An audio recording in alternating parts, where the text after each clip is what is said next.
Yo, salut à tous, c'est Locan, bienvenue dans cette vidéo dans laquelle on va parler de réseau et plus particulièrement de ce nouveau petit bébé. Ça vient de sortir, c'est le UniFi Enterprise 8 PoE. C'est donc un switch de la gamme Enterprise, un switch non rackable, un switch compact qui reprend les codes du Flex XG et qui va avoir 8 ports PoE comme vous le voyez, ainsi que 2 ports SFP+. Alors l'avantage indéniable de ce switch qu'il va falloir considérer comme un switch de périphérie, un switch périphérique, c'est que vous allez pouvoir venir le fixer au mur. Vous voyez, il y a des petites pattes de fixation ici. Je vais vous montrer dans quelques instants comment moi je l'ai fixé et comment je l'utilise. Il y a son alimentation qui se situe ici derrière. Et comme sur les nouveaux switch XG, donc, vous avez la possibilité de verrouiller l'alimentation ici de telle sorte que le câble en fait ne parte pas si jamais vous tirez malencontreusement dessus. Ça c'est une petite modification du châssis qui est très intéressante, que ce soit sur les switches rackables ou sur celui-ci. On a ensuite de la dissipation thermique, comme vous le voyez ici, c'est nervuré, c'est texturé, avec des petites ailettes et des petites aspérités dans le châssis, de telle sorte que l'air puisse bien circuler à l'intérieur. De l'autre côté, on n'a rien, il y a juste du relief, mais non, je ne dis pas de bêtises, non, il n'y a aucune ouverture dessous. Des pattes en silicone ici afin de pouvoir poser ce switch si vous le désirez, sur un bureau, pourquoi pas. Et encore une fois, ces ports sont, j'allais dire multi-gig, mais c'est un abus de langage, c'est du 100 mégabits, gigabits et 2,5 gigabits, tout en étant PoE en 802.3 AT, PoE+, donc jusqu'à 30 watts par port. Les deux ports SFP+, ici peuvent être utilisés comme vous le désirez. Moi ici j'ai un GBIC qui va me permettre de venir convertir mon port SFP+ en port 10 gigabits Ethernet, et de l'autre côté j'ai tout simplement un injecteur fibre pour ma fibre multimode afin d'avoir du 10 gigabits sur ce port SFP+. Quel est le cas d'usage chez moi? Vous le savez, je vous l'ai déjà présenté, mais si vous arrivez sur cette vidéo parce que c'est la première vidéo que vous découvrez d'un chevelu mal coiffé, bienvenue déjà.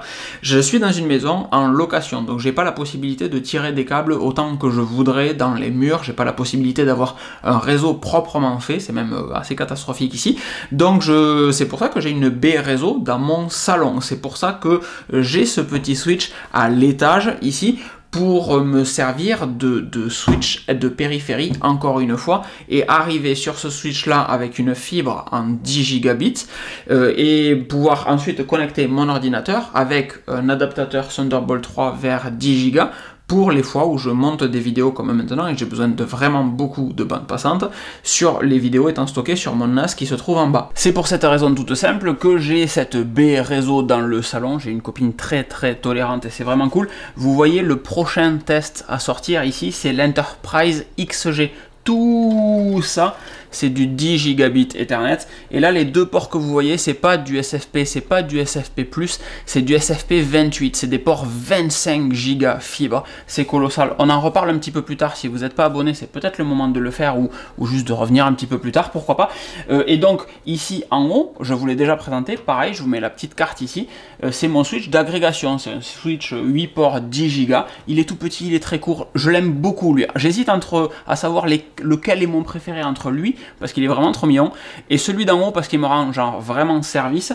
Et ici donc encore une fois, tous ces petits adaptateurs me permettent de venir raccorder mes différents trucs, et la fibre verte qu'il y a en haut, elle vient se brancher tout simplement ici, l'UDM Pro, le switch d'agrégation avec du 10 Go et 8 SFP+, donc, et la fibre qui va jusqu'à l'étage, et le fameux switch Enterprise 8 PoE. Autre avantage de la partie PoE de ce switch en 2,5 Go, qui fait que quand je veux brancher un ordinateur qui supporte du 2,5 Go ou qui ne le supporte pas via un adaptateur USB-C vers 2,5 Go, je vous mets les liens dans la description, et bien je peux raccorder un ordinateur et avoir un petit peu plus de débit dessus physiquement. Je peux également m'en servir pour faire des labs sur mes Raspberry Pi avant de les brancher de manière permanente dans la baie en bas et profiter du PoE de ce switch. Ça me permet enfin de pouvoir raccorder la nouvelle borne Wi-Fi que j'ai installée ici en PoE directement et non plus en mesh qui se connectait à la borne Wi-Fi d'en bas. Là, elle a réellement son débit sans avoir un injecteur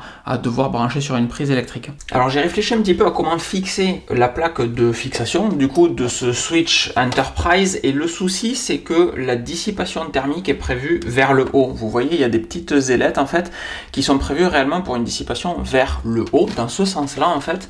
Idem là, mais là c'est plein, ça ne sert à rien. Donc la dissipation est vraiment prévue comme ça. Initialement, je l'avais fixé sous le bureau à plat. Sauf que quand le ventilateur souffle, l'air chaud reste sur la partie haute du switch et en fait il se passe pas grand chose. Donc c'est vraiment prévu pour une... Enfin ça marche si vous le fixez à plat, à l'envers, il n'y a pas de souci. Par contre ça ventile et moi comme il est juste en dessous de mon bureau et que je déteste avoir du bruit à côté, le très léger sifflement du ventilateur me dérange. Donc je vais essayer d'optimiser la dissipation thermique en le fixant sur le mur. Et la fixation murale est prévue, comme vous le voyez, pour en aller que dans un sens. Donc ça veut dire que je le fixe forcément comme ceci, je ne peux pas le mettre dans l'autre sens, les pattes de fixation ne sont pas prévues pour ça. Et si je le mets dans ce sens-là, je trouve que c'est illogique en termes de montage, puisque l'alimentation est par en haut, et les arrivées-sorties sont en bas. Donc ça veut dire que, sans arracher la prise électrique, ça veut dire que mon alimentation va venir comme ceci, et mes câbles qui sont forcément au-dessus du switch, je n'ai jamais vu de switch posé au-dessus de là où on va brasser, enfin pas sur ce type de taille en tout cas, les câbles eux sont en dessous. Donc je vais avoir un coude pour venir brancher mon alimentation, et plein de coudes pour venir, alors ma fibre arrive en bas, c'est cool, ma borne Wi-Fi arrivera par en bas, très cool aussi. Par contre les 8 ports PoE, enfin tous les ports PoE, il va falloir que des câbles sortent et reviennent relonger dans mon chemin de câble, dans mon cable management en haut, alors que si simplement il était prévu comme ceci, avec toujours la dissipation vers le haut, mes câbles partent directement vers le haut, mon alimentation arrive par en bas, et c'est réglé.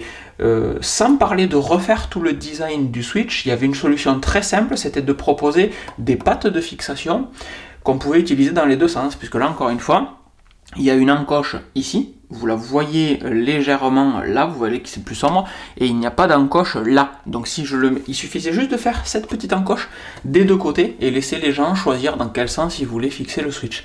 C'est pas le cas, c'est très dommage. Donc comme d'habitude, Unify propose un guide avec un niveau intégré, un niveau à bulle intégré. Donc on vient placer son petit truc, on fait les marques pour les trous, c'est ce que je viens de faire. J'ai placé 2 vis histoire de savoir où va se situer mon carré, et je viens ensuite visser mes vis dans le placo. Donc c'est des vis à placo, des vis noires que j'utilise, et ça suffit amplement. J'espère juste que les têtes ne dépasseront pas trop et ne m'empêcheront pas de monter le switch dessus. J'aurais peut-être pu tester avant de faire les 4 trous, effectivement, mais bon, il faut vivre dangereusement des fois. Parfait.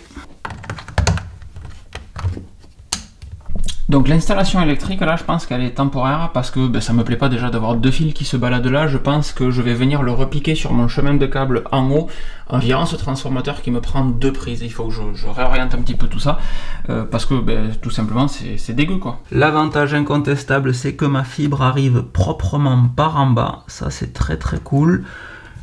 Hop là, voilà, c'est parfait. Et idem, je vais pouvoir faire arriver sur un switch PoE ma borne Wi-Fi qui se situe derrière par en bas proprement. Donc effectivement, si c'est juste pour accorder des équipements comme ça peut être cool, mais je comprends toujours pas la fixation de l'alimentation en haut. En fait, ça reste quand même très bizarre.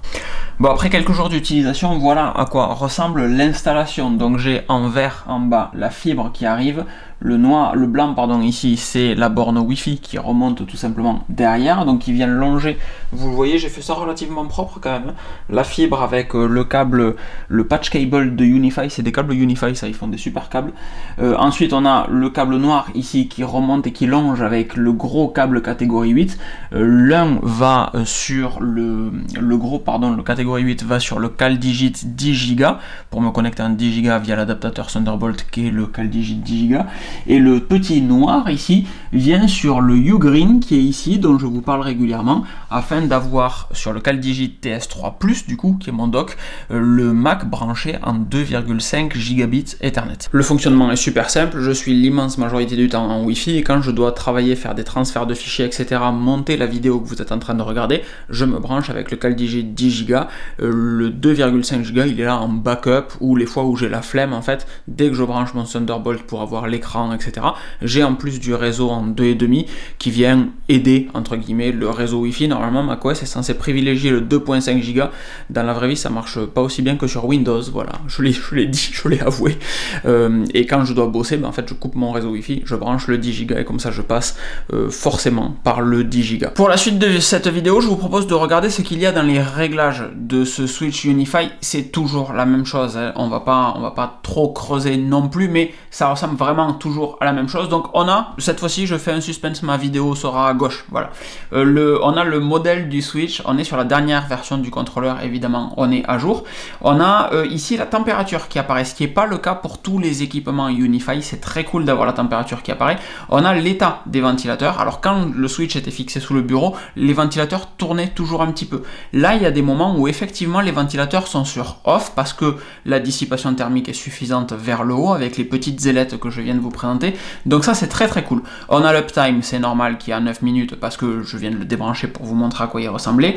L'utilisation mémoire, le load average et la consommation totale PoE, cette variable elle est maintenant rajoutée dans l'application mobile. Donc c'est très cool si vous avez des switch PoE chez vous, ça me permet de vous parler de cette nouveauté. Vous avez le total PoE affiché pour le Switch, peu importe combien d'équipements vous avez branché dessus, vous avez le total de raccordé dessus. Moi j'ai juste la borne Wi-Fi pour l'instant, donc c'est pas ouf. L'uplink il part où? Ben, il part encore une fois sur mon Switch agrégation, je vous en ai déjà parlé, sur le port 9, en 10 Go, il consomme pas, puisque c'est de la fibre, donc on n'arrive pas à remonter la consommation. Et voici l'activité. Quand en downlink, qu'est-ce qu'on a? Pardon, ben on a juste la borne Wi-Fi. Et qu'est-ce qu'on a comme client de connecter dessus? Local Digit, 10 Go. Si on vient dans les insights maintenant, on a le CPU, la mémoire exclusivement. Il me semble qu'avant il y avait davantage de data sur ce truc-là. Je me souviens pas d'avoir un onglet aussi vide que ça. Et dans les réglages, on a la vue complète de votre Switch, donc les 8 ports du Switch. Vous voyez que quand on est en 2,5 gigabits Ethernet, eh bien on a la petite couleur bleu pâle qui apparaît. Quand on est en 10 Go, c'est le bleu très foncé. Donc encore une fois, ici, le petit chevron vers le haut me dit que c'est un upstream, donc ça me permet de repartir sur mon Switch d'agrégation. Vous voyez qu'il y a une erreur d'ailleurs sur le uplink, ça affiche Enterprise 8 PoE, alors que pas du tout, ouais, tout simplement. Et ici donc on a mon adaptateur, mon GBIC qui me permet de repartir sur le CalDigit 10 Go.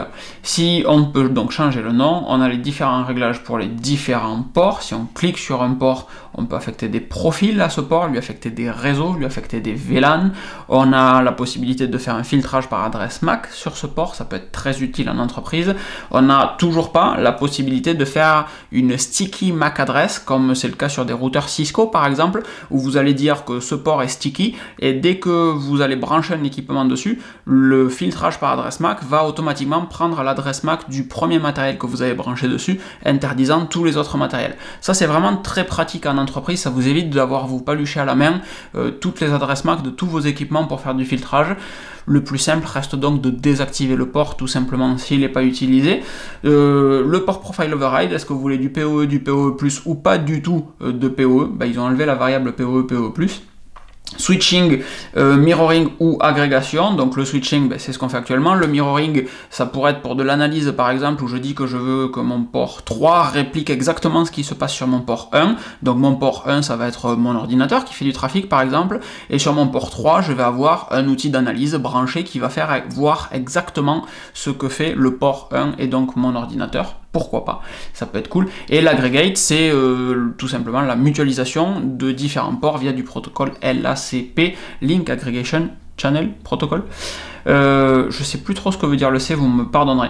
Port Isolation, est-ce que le device qui est sur ce port là ne voit rien d'autre que la passerelle qu'il a en face et aucun autre équipement? Ça peut être cool. Le Storm Control, le LDLDP, la médiation du coup LLDP, la modification de topologie. Ça fait 15 vidéos que je vous fais sur du UniFi, je me suis toujours pas renseigné pour savoir à quoi ça correspondait. Le Spanning Tree et l'Egress Rate Limits qui se retrouvent là. Voilà tout ce que vous pouvez avoir par port. On a ensuite les différents réglages d'écran. Donc moi l'écran est éteint entre 22h et 7h du matin et j'ai coché le rack multiscreen synchronization, ça ne sert à rien puisqu'il est tout seul sur mon bureau, mais bon, dans l'idée, vous avez compris le principe. Les adresses, donc chez moi, les switches sont en DHCP, en IP statique, pardon, vous voyez ici l'ordre des adresses IP, et ma passerelle, mon masque de sous-réseau, mes DNS, donc c'est mon UDM à chaque fois, les services configurés dessus, donc je veux qu'ils soient dans mon VLAN principal, clac, va-t'en, VLAN principal, les Jumbo Frame, le Flow Control, l'RSTP ou STP, Spanning Tree Protocol, donc, qui va se configurer ici. Il y a un petit bug apparemment sur l'interface parce que j'ai beau cliquer, il se passe rien. La sécurité, la priorité, le 802.1x, donc le radius si vous voulez le mettre en place, et les possibilités de management de ce switch, l'oublier, le provisionner, etc. Vous pouvez tout faire directement depuis l'interface ici. C'est quand même quelque chose qui est plutôt bien fait. C'est le moment où il faut conclure un petit peu cette vidéo et réellement je peux juste vous dire que je suis très fan de ce switch. Il remplit admirablement sa fonction, encore une fois, d'être un switch de périphérie raccordé en fibre sur mon switch d'agrégation. Ça pourrait très bien être un switch de périphérie ou votre seul et unique switch raccordé sur une UDM Pro sur son port SFP+. Pourquoi pas? Ça peut parfaitement remplir cette fonction-là. Vous n'êtes pas obligé d'avoir une grosse baie de bourrin comme c'est mon cas. Vous pouvez juste raccorder ce petit switch sur une UDM Pro et venir placer ce petit switch où vous voulez, en fait, dans votre maison, là où ça vous permet d'avoir les câbles RJ45 les plus courts possibles, ou dans votre bureau, ou derrière votre salon pour brancher tous vos équipements, la télé, etc. dessus. Pourquoi pas? Ça peut être votre seul et unique switch, et il me plaît beaucoup parce qu'il a tout ce qu'on peut attendre d'un switch en 2021-2022, du giga et du 2,5 giga, des arrivées fibres qui peuvent être converties, les ports SFP+, peuvent être convertis en port 10 gigabits Ethernet si vous le désirez, et il est PoE, donc vous allez pouvoir venir raccorder tout ce que vous voulez dessus. Donc c'est réellement un produit qui me semble à moi très intéressant. Ça vaut 400 € hors taxe, donc 500 € TTC sur le site de Unify. Je vous mets le lien dans la description si vous êtes sur le site. Vous avez également le lien en fin d'article. C'est des liens qui sont absolument pas traqués. Vous pouvez juste taper la référence dans Google si vous voulez. Pour moi, c'est exactement la même chose. Et c'est réellement un produit que je trouve, encore une fois, adapté au geek enthousiaste un petit peu qui veut pouvoir avoir du PoE chez lui, qui veut aussi pouvoir se dire demain j'ai envie de 2,5 gigabits, je peux passer via des adaptateurs sur des trucs très cool, ou juste acheter un GBIC pour transformer, en étant encore plus bourrin pour le coup, un SFP+, en port 10 gigabits Ethernet pour accorder un NAS par exemple ou votre ordinateur. Bon, évidemment, je vous apprends rien à raccorder un seul truc en 10 gigabits Ethernet dessus, ça ne servira à rien du tout, vous serez limité par le second équipement qui va se raccorder dessus. Si vous mettez du 10 gigabits Ethernet et du 2,5, c'est comme si tout est en 2,5, il vous faudra les deux ports 10 gigas occupés pour votre ordinateur, votre NAS, et faire des transferts en 10 gigas entre les deux, c'est tout. Voilà pour le fin de cette vidéo, je suis en train de me rendre compte que c'est un petit peu surexposé, mais bon, on va faire avec. Je vous fais des grosses bises, je vous souhaite une excellente fin de journée. N'hésitez pas à me mettre dans les commentaires si vous avez des questions sur tout ce que je vous ai présenté aujourd'hui. J'essaierai d'y répondre de la meilleure des manières. Je lis dans tous les cas tous vos commentaires, je réponds à la majorité d'entre eux, et puis si vous avez kiffé, les classiques, le petit pouce vers le haut et partagez cette vidéo à quelqu'un que ça pourrait intéresser, c'est vraiment super cool. Je vous fais des bises, je vous dis à très vite, ciao ciao.